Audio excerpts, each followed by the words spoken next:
ശാസ്ത്രീയ വേദപഠനം, പ്രപഞ്ച സൃഷ്ടി, ബ്രഹ്മം തൊട്ടുകൂട്ട്, ക്ലാസ് 25. അങ്കീരസുകളും ഫണ്ടമെൻ്റൽ പാർട്ടിക്കിൾസും. നമ്മൾ കഴിഞ്ഞതിൽ കണ്ടത് ഒരു പ്രേരകശക്തി, ബ്രഹ്മത്തിൽ നിന്ന് ഉത്ഭവിച്ച ഒരു പ്രേരകശക്തി, അത് ഒരു തരംഗരൂപത്തിൽ വ്യാപിക്കുന്നു. ഊർജം തരംഗരൂപത്തിലാണ്. അത് ആധുനിക സയൻസിൻ്റെ അതേ നിലയിൽ തന്നെയാണ് അതിനെ കാണുന്നത്. തരംഗരൂപത്തിൽ വ്യാപിക്കുമ്പോൾ ഇതാണ് ആദ്യത്തെ തരംഗരൂപത്തിൽ വ്യാപിക്കുന്നത്. അപ്പോൾ എല്ലാം ദ്വയമായതുകൊണ്ട് തിരിച്ചൊരു തരംഗമുണ്ടാകും. തിരിച്ചൊരു തരംഗമുണ്ടാകുമ്പോൾ ഈ നടുവിലുള്ള സ്ഥലമെല്ലാം ന്യൂട്രലായി പോകും.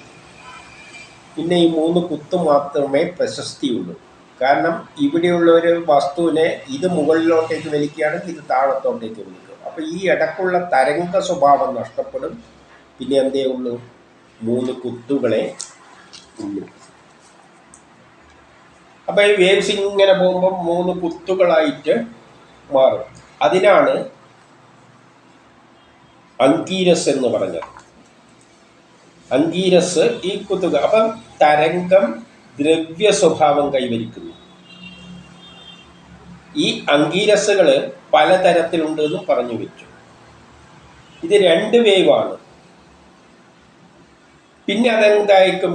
നേരെ വെർട്ടിക്കലായിട്ടും പോകാം, കുത്തനെയും തരംഗങ്ങൾ പോകാം. അപ്പോൾ കുറേ കുത്തുകൾ ഒരു വല പോലെ പ്രപഞ്ചം മുഴുവൻ നിറയുന്നു. അത് ആധുനിക സയൻസും പറയുന്നുണ്ട്, ഈഥർ കണങ്ങളെ കൊണ്ട് നിറഞ്ഞിരിക്കുന്നു എന്ന്. അത് നമ്മൾ കണ്ടു കഴിഞ്ഞു.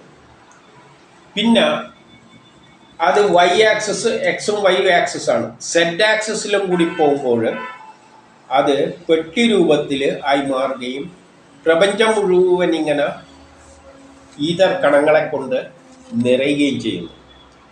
ആ ഈഥർ കണമായി മാറിയത്, അല്ലെങ്കിൽ ചെറിയ ഈഥർ കണം എന്തോ ആകട്ടെ, ഒരു കണമായി മാറുന്നത് വേവുകൾ, ഓപ്പോസിറ്റ് വേവുകൾ കൂടിച്ചേരുമ്പോഴാണ് കണമാവുന്നത്. അത് വേർപെടുമ്പോഴാണെങ്കിൽ അത് തരംഗമാണ്. ആ കൂടിച്ചേരുമ്പോൾ ആ തരംഗ സ്വഭാവം നഷ്ടപ്പെടുന്നു, കണങ്ങളാവുന്നു. ഇങ്ങനെ 7 ആക്സിസിൽ, ഇതിപ്പം എക്സ് വൈ സെഡ് 3 ആക്സിസും പിന്നെ ഡയഗണൽ വൈസ് ഒരു 4 ആക്സിസും കൂടിയായാൽ 8 ആക്സിസിലേക്ക് തരംഗങ്ങൾ ഇങ്ങനെ ഒഴുകുമ്പോൾ മധ്യത്തിൽ അത് കോൺസെൻട്രേറ്റ് ചെയ്ത് വേറെ വലിയൊരു ബിന്ദു ഉണ്ടാവും. അതാണ് ഇലക്ട്രോൺ, പ്രോട്ടോൺ മാതിരിയുള്ള കണങ്ങളായിട്ട് മാറുന്നത്. അപ്പം അങ്കീരസുകൾ പലതരത്തിലുണ്ട്. വേവുകളുടെ തരംഗ ദൈർഘ്യം അനുസരിച്ച് ഇതിൻ്റെ കണങ്ങൾക്ക് വ്യത്യാസവും വരും. അപ്പം ഇത്തരത്തിൽ ഇലക്ട്രോൺ, പ്രോട്ടോൺ എന്നീ കണങ്ങൾ ഉണ്ടാകാനുള്ള ടെൻഡൻസി ഉണ്ടാവുകയാണ്. പ്രോട്ടോൺ വേണമെങ്കിൽ വേറെ ഇതേപോലെ കുറേ കണങ്ങൾ ചേർന്നിട്ടും ആകാം. ഈ ഇലക്ട്രോണും പ്രോട്ടോണും കൂടിയിട്ടാണ് പിന്നെ ന്യൂട്രോൺ എല്ലായിട്ട് മാറുന്നത്. അത് കൂടിച്ചേരുന്ന പ്രക്രിയയാണ്. ഇപ്പം അതല്ല, ഒരു നെറ്റ് പ്രകൃതിയിൽ ഇപ്പോൾ ഈഥർ കണങ്ങൾ ഉണ്ടാകാം. അതിലും വലിയ ഇത്തരത്തിലുള്ള കണങ്ങൾ ഇലക്ട്രോണും ഉണ്ടാകാം. തരംഗ ദൈർഘ്യമനുസരിച്ച് കൂടിച്ചേരുന്നതിലുള്ള വ്യത്യാസം അനുസരിച്ച്, ആക്സസിൻ്റെ എണ്ണത്തിലുള്ള വ്യത്യാസം അനുസരിച്ച് കണങ്ങൾക്ക് വ്യത്യസ്തമായ കണങ്ങൾ പ്രപഞ്ചം നിറച്ചും ഉണ്ടാകാം. ഇതിനെപ്പറ്റി വേദങ്ങൾ പറയുന്നതിനിരിക്ക് നമുക്ക് നോക്കാം.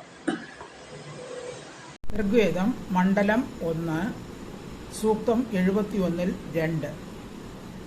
ഋഷി പരാശരൻ ദേവതാഗ്നി ഛന്ദസ് പങ്ക്തി. വീളു ചിദ്രൽഹ പിതരോന ഉക്തൈരദ്രിം രുജൻ അങ്കിരസോരവേണ ചക്രുർദിവോ ബൃഹദോ ഗാതുമസ്മേ അഹ. സ്വർവിവേദോ കേതുമുസ്രാഹ. ഭാവാർത്ഥം: പിതൃക്കളായ അങ്കിരസുകൾ മന്ത്രങ്ങൾ വഴിയായി അഗ്നിയെ സ്തുതിക്കുകയും പണി എന്ന അസുരനെ നാദത്താൽ നശിപ്പിക്കുകയും ചെയ്തു. അപ്പോൾ ജ്യോതിസ്വരൂപനായ സൂര്യനും കിരണങ്ങളും പ്രത്യക്ഷപ്പെട്ടു. ഇതിലെന്താണ് പറയുന്നതെന്ന് വെച്ചാൽ, പിതൃക്കളായ അങ്കീരസുകൾ, ഇപ്പൊ ആദ്യം ഉണ്ടായത് അങ്കീരസുകളാണ്. എങ്ങനെയുണ്ടായത്? അഗ്നിയെ സ്തുതിച്ച്. അഗ്നിയിൽ നിന്നാണ് ഈ കണങ്ങൾ ഉണ്ടായിരിക്കുന്നത്. അഗ്നി തരംഗരൂപത്തിൽ, അഗ്നി എന്ന് പറഞ്ഞാൽ ഊർജം, തരംഗരൂപത്തിൽ ഒഴുകുമ്പോൾ. അഗ്നി എന്ന് പറഞ്ഞാൽ സാധാരണ അഗ്നി ഏറ്റെടുക്കൽ ആദ്യം ഉണ്ടായ ഊർജം, അതായത് ബ്രഹ്മത്തിൽ നിന്ന് ഒഴുകി വന്ന ഒരു പ്രേരക ശക്തി, തരംഗരൂപത്തിൽ ഒഴുകിയ ആ പ്രേരക ശക്തി പണിയെന്ന അസുരനെ നാദത്താൽ വധിച്ചു. പണിയെന്ന അസുരനെ, അപ്പൊ അതുവരെ തരംഗരൂപത്തിലായിരുന്നു ഒഴുകിയിരുന്നത്. ആ തരംഗത്തെ എന്ത് ചെയ്തു? തരംഗരൂപത്തിലായാലും പ്രപഞ്ചം ഉണ്ടാവില്ല. അപ്പം പ്രപഞ്ചം ഉണ്ടാകുന്നതിന് തടസ്സമായി നിൽക്കുന്നതിനാണ് അസുരനായിട്ട് ചിത്രീകരിക്കുന്നത്. അത് അങ്ങനെ തന്നെ ഒഴുകിയിരുന്നെങ്കിൽ അസുര സ്വഭാവമാണ്, പ്രപഞ്ചം ഉണ്ടാവില്ല. അതുകൊണ്ട് അസുര സ്വഭാവത്തെ നശിപ്പിക്കാൻ നാദത്താൽ നശിപ്പിച്ചു. നാദത്താൽ വധിച്ചു എന്ന് പറഞ്ഞാൽ, നാദം എന്ന് പറയുമ്പോൾ വേവ്സിനെ വേറൊരു വേവ് കൊണ്ട് വധിച്ചപ്പോഴാണ്, ഇതേപോലെ വേറൊരു വേവ് കൊണ്ട് നാദം കൊണ്ട് വധിച്ചപ്പോഴാണ്. ആദ്യം ഇത് മാത്രമേ ഉണ്ടായിരുന്നേ, ഇതെങ്ങനെ ഒഴുകി പോവുകയും ചെയ്യാറുള്ളൂ, കണങ്ങൾ ഉണ്ടാവില്ല. പക്ഷേ അങ്കീരസ് ഉണ്ടാണ്ടിക്ക് ഈ നാദത്തെ ഈ ഒരു നാദം കൊണ്ട് വധിച്ചു. അത് തരംഗമാണ്. വധിച്ചപ്പോൾ എന്തുണ്ടായി? സൂര്യനും ജ്യോതിർഗോളങ്ങളും പ്രത്യക്ഷപ്പെട്ടു. അപ്പോഴാണ് പ്രപഞ്ച സൃഷ്ടി നടന്നത്. കണങ്ങൾ ഉണ്ടായതിൻ്റെ ശേഷം അത് ഊർജം ദ്രവ്യമാവുന്നു. ദ്രവ്യമായി മാറിക്കഴിഞ്ഞാൽ പിന്നെ ഇലക്ട്രോണും പ്രോട്ടോണും എല്ലാം ഉണ്ടായിക്കഴിഞ്ഞ് കഴിഞ്ഞാൽ പ്രപഞ്ചമായിട്ട് മാറും. ഇനി അടുത്തതിൽ എന്താണ് പറയുന്നത് നോക്കാം. ഋഗ്വേദം മണ്ഡലം 1 സൂക്തം 73-3. ദദ്ധന്നൃതം ധനയനസ്യ നീതിമാദിഭര്യോ ദിദിശോ വിഭൃത്രാഹ അദൃശ്യന്തരീവസോ യത്യച്ഛ ദേവാശ്മ പ്രയസാവർദ്ധയന്തി. അങ്കിരസുകൾ അഗ്നിയെ തന്നെ സാധനയുടെ ലക്ഷ്യമാക്കി. പിന്നീട് മനുഷ്യർ അഗ്നിയെ പ്രതിഷ്ഠിക്കുകയും ചെയ്തു. അതിനെ കൈക്കൊണ്ട് സേവാനിരതരായി അവരുടെ ഹവിസുകൾ ദേവന്മാരെ വൃത്തിയുള്ളവരാക്കി അഗ്നിയെ പ്രാപിക്കുകയും ചെയ്തു. അങ്കീരസുകൾ അഗ്നിയെ തന്നെ യാഗങ്ങളുടെ സാധനയാക്കി. അപ്പം അങ്കീരസുകൾ അഗ്നിയെ തന്നെ യാഗങ്ങളുടെ സാധനയാക്കി. അഗ്നി എന്ന തരംഗത്തെ തന്നെ ഉപയോഗിച്ചുകൊണ്ട് തന്നെയാണ് അങ്കീരസുകൾ ഉണ്ടായത്. തരംഗത്തെ തന്നെ വേറൊരു തരംഗം കൊണ്ട് വേദിച്ചപ്പോഴാണ്, അഗ്നിയെ തന്നെ ഉപയോഗിച്ചുകൊണ്ടാണ്, വേറൊരു വസ്തുവൊന്നും ഉപയോഗിച്ചിട്ടില്ല. ആ വേവിനെ തന്നെ, ആ അഗ്നി എന്ന ഊർജത്തെ തന്നെ, അല്ലെങ്കിൽ ആ പ്രേരക ശക്തിയെ തന്നെ സാധനയാക്കിക്കൊണ്ടാണ് അങ്കീരസുകൾ ഉണ്ടായത്. വേറൊരു അഗ്നിയും കൂടിയും ചേർത്തപ്പോൾ അങ്കീരസ് കണങ്ങളായി മാറി, ദ്രവ്യമായിട്ട് മാറി. ഇനി അടുത്തതിൽ ഋഗ്വേദം മണ്ഡലം 1 സൂക്തം 75-2. ഋഷി ഗൗതമൻ ദേവത അഗ്നി ഛന്ദസ് ഗായത്രി. അഥാതേ അങ്കിരസ്ത തമാഗ്നി വേദസ്തമ പ്രിയം ഓജേമ ബ്രഹ്മ സാനസി. അങ്കിരസുകളിൽ ശ്രേഷ്ഠനായ അഗ്നിയെ ഞങ്ങൾ സ്തുതിക്കുന്നു. അങ്കീരസുകളിൽ ശ്രേഷ്ഠനായ ജ്ഞാനിയായ അഗ്നിയെ ഞാൻ സ്തുതിക്കുന്നു. യഥാർത്ഥത്തിൽ അഗ്നി എന്നാൽ ഈ ഊർജം തന്നെയാണ് അങ്കീരസായിട്ട് മാറിയത്. തരംഗം തന്നെയാണ് ആദ്യമായിട്ട് ബ്രഹ്മത്തിൽ നിന്ന് ഉണ്ടായി വന്ന ആ പ്രേരക ശക്തി, അതാണ് ഊർജം. അതിനാണ് അഗ്നി എന്ന് പറയുന്നത്. ആ ഊർജം തന്നെയാണ് ഈ കണരൂപത്തിൽ പ്രത്യക്ഷപ്പെട്ടത്. അപ്പം സ്തുതിക്കേണ്ടത് തന്നെയാണ് ആ പ്രേരക ശക്തിയെ തന്നെയാണ് സ്തുതിക്കേണ്ടത്. ഇനി അടുത്തത് ഋഗ്വേദം മണ്ഡലം 10 സൂക്തം 62-1. ഋഷി നാഭാനേദിഷ്ടൻ, ദേവത അങ്കിരസ്, വിശ്വദേവന്മാർ. ഛന്ദസ് ജഗതി അനുഷ്ടുപ്പ്. ഏ യജ്ഞേന ദക്ഷിണയാ സമക്ത ഇന്ദ്രസ്യ സഖ്യം അമൃതത്വമാനശ തേഭ്യോ ഭദ്രമങ്കിരസോ വോ അസ്തു പ്രതിഗൃഹീത മാനവം സുമേധസഃ. അങ്കിരസുകൾ ഇന്ദ്രന്റെ മൈത്രിയും അമരത്വവും നേടി. അങ്കീരസുകൾ ഇന്ദ്രന്റെ മൈത്രിയും അമരത്വവും നേടി. ഇനി ഇന്ദ്രനിലൂടെയാണ് ഇനി എല്ലാ കർമ്മങ്ങളും ചെയ്തിട്ട് അമരത്വം നേടാൻ പറ്റുന്നത്. ഈ പ്രപഞ്ചം എല്ലാം ഇത് മാറാൻ പോവുകയാണ്. അതിന്റെ പിന്നിലുള്ള പ്രവർത്തിക്കുന്ന ആ പ്രേരക ശക്തിക്കാണ് ഇന്ദ്രൻ, അതിനെ നിയന്ത്രിക്കുന്ന കോർഡിനേറ്റ് ചെയ്യുന്ന ശക്തിക്കാണ് ഇന്ദ്രൻ എന്ന് പറഞ്ഞത്. അപ്പൊ ഇന്ദ്രന്റെ സഹായത്തോടു കൂടിയാണ് ഇനി അഗ്നി എന്ത് ചെയ്യാൻ പോകുന്നത്, അല്ലെ ഈ അങ്കീരസുകൾ എന്തായി മാറാൻ പോകുന്നത്, പ്രപഞ്ചമെല്ലാമായിട്ട് മാറാൻ പോകുന്നത്. അതിലൂടെ അമരത്വം നേടാൻ പോവുകയാണ്. ഇനി അടുത്തത്തിൽ ഋഗ്വേദം മണ്ഡലം 10 സൂക്തം 62-5. വിരൂപാസ ഇദൃഷയസ്ത ഇദ് ഗംഭീര അവേപസഃ തേ അങ്കിരസ്സുനവ സ്തേ അഗ്നി പരിജജ്ഞിരേ. ഈ അങ്കിരസുകൾ വിവിധ രൂപരും ശ്രേഷ്ഠ കർമാക്കളും ആകുന്നു. ഈ അഗ്നിപുത്രന്മാർ എല്ലായിടത്തും പ്രകടമാകുന്നു. അങ്കീരസുകൾ പല രൂപത്തിലുണ്ട്. അപ്പം ഇലക്ട്രോണ് ഈതർ കണങ്ങളാകാം, ഇലക്ട്രോൺ ആകാം, പ്രോട്ടോൺ ആകാം, അല്ലെങ്കിൽ പോസിട്രോൺ, ഇങ്ങനെ പല രൂപത്തിൽ ഫണ്ടമെന്റൽ പാർട്ടിക്കിൾസ് ഉണ്ട്. അത് കെമിസ്ട്രി പഠിച്ചവർക്കറിയാം. നെഗറ്റീവ് പ്രോട്ടോണ്, പോസിറ്റീവ് ഇലക്ട്രോൺ എന്നെല്ലാം പറഞ്ഞുകൊണ്ട് മീസോൺസ് എന്നെല്ലാം പറഞ്ഞിട്ട് പലതരം കണങ്ങളുണ്ട്. അതെല്ലാം അങ്കീരസുകളിൽ പെടുന്നതാണ്. അവർ പല രൂപത്തിലുണ്ട്. അവർ ശ്രേഷ്ഠ കർമ്മങ്ങൾ അനുഷ്ഠിക്കുന്നു. അവർക്കെല്ലാം പല പല കർമ്മങ്ങൾക്ക് വേണ്ടി, പ്രപഞ്ച സൃഷ്ടിയിൽ പലതരത്തിലുള്ള ഉപയോഗത്തിന് വേണ്ടി തന്നെയാണ് ഇവരെയെല്ലാം സൃഷ്ടിച്ചിരിക്കുന്നത്. ഈ പുത്രന്മാർ എല്ലായിടവും ഉണ്ട്. ഇത് പ്രപഞ്ചം മുഴുവൻ നിറഞ്ഞു കിടക്കുകയാണ് ഈ സംഗതികൾ. ഇനി ഇതിൽ നിന്ന് വേണം സൃഷ്ടി ഉണ്ടാകാൻ. അപ്പൊ ഇത് കുറെ കണങ്ങളായിട്ട് അങ്ങനെ കിടക്കുകയാണ് പ്രപഞ്ചം മുഴുവൻ. ഇനി അടുത്തതിൽ എന്താ പറയുന്നുണ്ടോ? ഋഗ്വേദം മണ്ഡലം 10 സൂക്തം 62-6. യേ അഗ്നേ പരിജജ്ഞിരേ വിരൂപാസോ ദിവസ്പരി നവഗോനു ദശഗോ അങ്കിരസ്തമ സജാ ദേവേഷു മംഹദേ.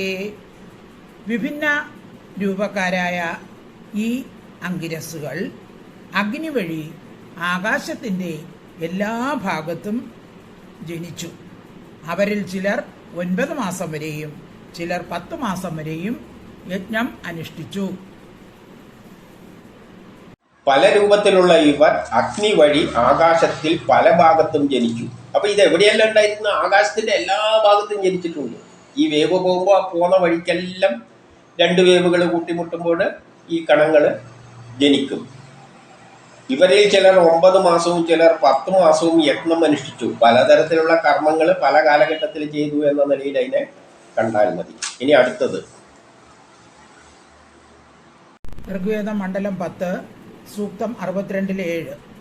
ഇന്ദ്രേണ യുജാനി സൃജന്ത വാഖദോ വ്രജം ഗോമന്തമശ്വിനം സഹസ്രം മേ ദദതോ അഷ്ടകർണ്യ സ്വോ ദേവേശക്രതാം. കർമ്മവാന്മാരായ അങ്കിരസുകൾ ഇന്ദ്രന്റെ സഹയോഗത്തോടുകൂടി ഗോക്കളും അശ്വങ്ങളുമുള്ള സ്ഥാനം കണ്ടെത്തി. അങ്കീരസുകൾ ഇന്ദ്രസഹായത്താൽ ഗോക്കളെയും അശ്വങ്ങളെയും നേടി. അപ്പോൾ അങ്കീരസുകൾ തന്നെയാണ് ഇലക്ട്രോണായി മാറിയത്. അതിൽ ചിലത് പലതരത്തിലുണ്ട് എന്ന് പറഞ്ഞാൽ അതിൽ ഓരോന്നാണ് ഇലക്ട്രോൺ. ഈ ഇലക്ട്രോൺ തന്നെയാണ് ഗോക്കൾ.